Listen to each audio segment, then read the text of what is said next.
সম্প্রতি নারী সংস্কার কমিশন প্রধান উপদেষ্টার কাছে তাদের প্রতিবেদন জমা দিয়েছেন। এ নিয়ে অনেক আলোচনা সমালোচনা চলছে। কমিশনের প্রস্তাবনাগুলো কতটা ইসলামী শরিয়ার সাথে সাংঘর্ষিক? দেখুন প্রিয় দর্শক, শুধুমাত্র ইসলামী শরিয়ার সাথে সাংঘর্ষিকই নয়, বরং বাংলাদেশে যত ধর্মের মানুষ বসবাস করে, মুসলিম ছাড়াও খ্রিস্টান, হিন্দু, বৌদ্ধ, অন্যান্য ধর্মাবলম্বী যারা আছে, তাদের প্রায় সবার ঐক্যমতে অনেকগুলো পয়েন্ট আছে এই প্রস্তাবনায়, এই সুপারিশনামায়, যেগুলোতে সকল ধর্মের মানুষই ভিন্নমত পোষণ করে। অর্থাৎ আমরা বলতে পারি যে সমস্ত বিষয়গুলোতে জাতীয় ঐক্য রয়েছে, সে বিষয়গুলোর বিরুদ্ধেও এই তথাকথিত নারী সংস্কার কমিশন অবস্থান নিয়েছে।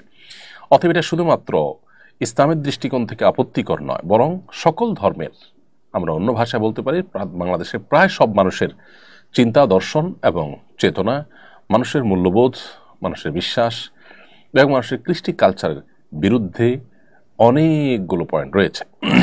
এর মধ্যে বেশ কিছু পয়েন্ট আছে যেগুলো শুধুমাত্র ধর্মীয় দৃষ্টিকোণ থেকে অযৌক্তিক নয়, সেগুলো বাস্তবিক দৃষ্টিকোণ থেকে অযৌক্তিক, সেগুলো লজ্জা, শরম, হায়া, যেগুলো একটা সমাজের জন্য খুবই প্রয়োজনীয় বিষয়, সেই সমস্ত দৃষ্টিকোণ থেকে অযৌক্তিক, নানা কারণে অযৌক্তিক।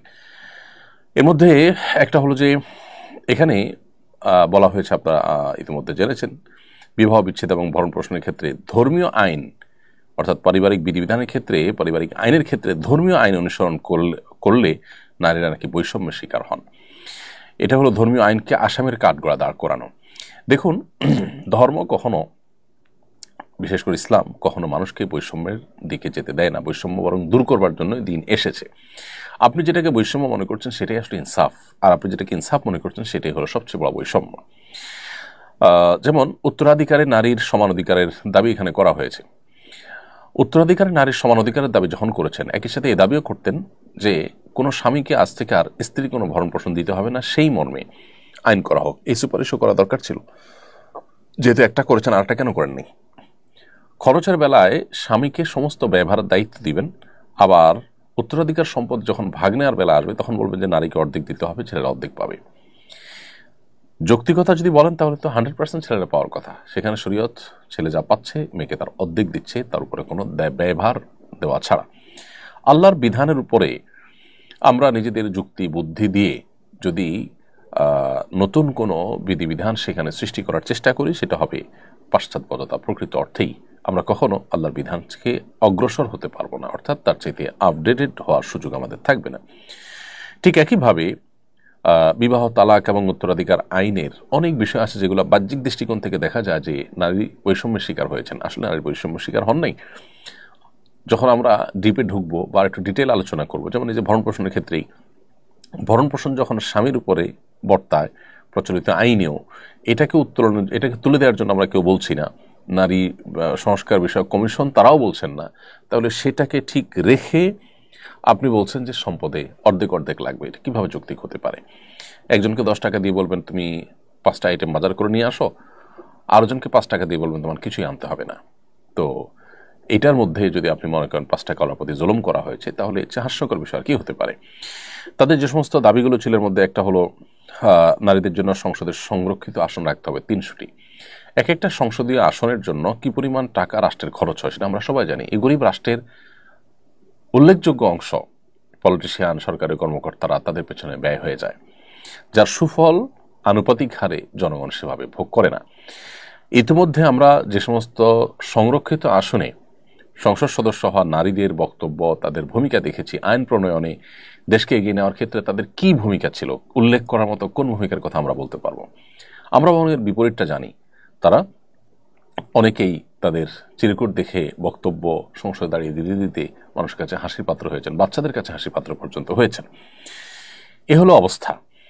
আমরা জানি যে তথাকথিত সংরক্ষিত আসনে সাধারণত বড়লোক এবং প্রভাবশালী ব্যক্তিদের বউদেরকে সংসদ সদস্য বানানোর একটা উপায় মাত্র। কোনো রিক্সাওয়ালা, কোনো দিনমজুর, তাদের স্ত্রীরা এই তথাকথিত সংরক্ষিত কোটায় তারা সংসদীয় আসনে যেতে পারেন না। তাহলে সেক্ষেত্রে বড়লোকের বউদেরকে সংসদে নিয়ে রাষ্ট্রের টাকায় লাভটা কি রাষ্ট্রের? তারা আসলে কি সেখানে ভূমিকা পালন করতে পারে? তাছাড়া যারা ভোটের মাধ্যমে নিজেদের যোগ্যতা দিয়ে যারা ফাইট করে সংসদে আসতে পারবেন না, শুধুমাত্র নারী হওয়ার কারণে তাদেরকে সেখানে আপনি কোটা সিস্টেমের মাধ্যমে সেখানে সংসদীয় আসনে যাওয়ার সুযোগ করে দিবেন, তারা আসলে কি অংশগ্রহণটা করতে পারে আমাদের দেশের এবং সার্বিক কল্যাণে। এই বিষয়গুলো যথেষ্ট বিবেচনা করার সুযোগ আছে। অতএব যে কোটার জন্য এত কিছু হয়ে গেল, সে কোটা আবার ফিরে আনছেন এবং 100-তে 100, এরকম অদ্ভুত কিছু সুপারিশনামা এখানে করা হয়েছে। ঠিক একইভাবে অভিন্ন পারিবারিক আইনের প্রস্তাব দেওয়া হয়েছে। সকল ধর্মের মানুষের বিয়ে এবং বিচ্ছেদ সব নাকি এক সিস্টেমে হবে, এবং এ বিষয়ে আমি দেখেছি যে হিন্দু ধর্মাবলম্বীরাও প্রতিবাদ জানিয়েছে, তারাও এর সাথে দ্বিমত পোষণ করেছে, মুসলমানরা তো বটেই।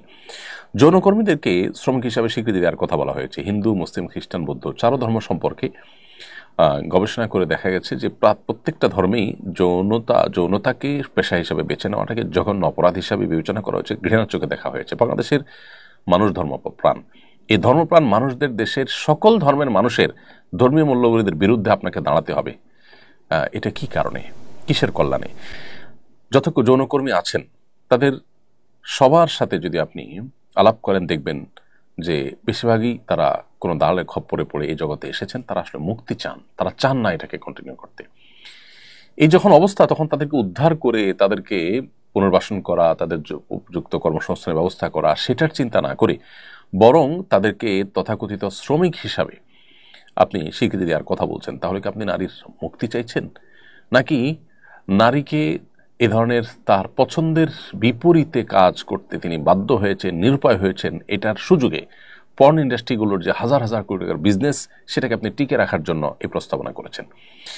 ঠিক একইভাবে বৈবাহিক ধর্ষণ নামের এই পশ্চিমা হাস্যকর চিন্তাকে আমাদের দেশে প্রবেশ করানোর চেষ্টা করা হয়েছে, এবং সুপারিশনামা রয়েছে যে এটা যেন আইনে অন্তর্ভুক্ত করা হয় বৈবাহিক ধর্ষণকে। বৈবাহিক ধর্ষণ বলতে যেটা বোঝানো হয়, স্বামী যদি স্ত্রীর সম্মতি ছাড়া তার সাথে শারীরিক সম্পর্ক করেন বা জোরাজুরি করে সম্পর্ক স্থাপন করেন, তাহলে সেটাকে বৈবাহিক ধর্ষণ হিসেবে দেখা হবে। প্রথম কথা হলো, এটাকে প্রমাণ করার উপায়টা কি? সেখানে কোনো সাক্ষী প্রমাণ, কোনো তথ্য উপাত্ত, কোনো তথ্যচিত্র, কোনো কিছু উল্লেখ করার বা উপস্থাপন করার সুযোগ আছে আদালতে? দ্বিতীয় কথা হলো যে এর মাধ্যমে এমনিতেই ভঙ্গুর পরিবার ব্যবস্থাপনাকে আরও ভেঙে ফেলা হবে, কারণ স্ত্রীরা ঠুনকো অজুহাতে স্বামীদের বিরুদ্ধে ধরনের অজুহাত দিবে এবং তারা নানা কারণে হ্যাসেল এর মধ্যে ফেলবে স্বামীদেরকে। এবং ইতিমধ্যে আমাদের যে দাম্পত্য কলহ প্রচুর পরিমাণ বেড়েছে, সেটা আরও কত বেশি বেড়ে যাবে, ঘরে ঘরে গৃহযুদ্ধ হবে, সেটা বলার অপেক্ষা রাখে না। সবচেয়ে বড় কথা হলো, স্বামী স্ত্রীর মধ্যে স্বামী স্ত্রী সুলভ মৃদু জোরাজুরি, যেটা জুলুমের পর্যায়ে যায় না, সেটা সকল সমাজে গ্রহণযোগ্য।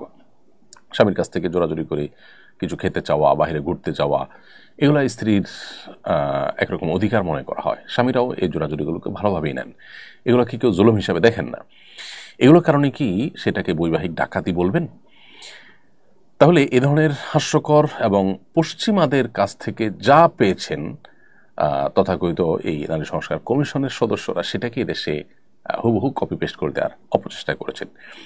নারীদের সম্পর্কে এই যে প্রস্তাবনা দেওয়া হয়েছে সংস্কারের নামে, এটা পুরোটাই হলো পশ্চিমা চিন্তাধারার জাস্ট একটা কপি পেস্ট ভার্সন, সেটাকে এখানে চাপিয়ে দেওয়ার অপচেষ্টা তারা করেছেন। এবং তাদের বেশভূষা, তাদের হাবভাব, তাদের ছবি, এটা দেখে পরিষ্কার বোঝা যাচ্ছিল বাংলাদেশের গ্রাম বাংলার সকল স্তরের, বিভিন্ন স্তরের যে নারীরা আছেন, তাদের কোনো প্রতিনিধিত্ব এদের মধ্যে ছিল না। এদের চেহারা ছবি দেখে পরিষ্কার বোঝা যাচ্ছিল এর একটা বিশেষ শ্রেণী, যারা ইসলাম মুসলমানদের বিরুদ্ধে সবসময় খোঁচাখোঁচিতে লিপ্ত।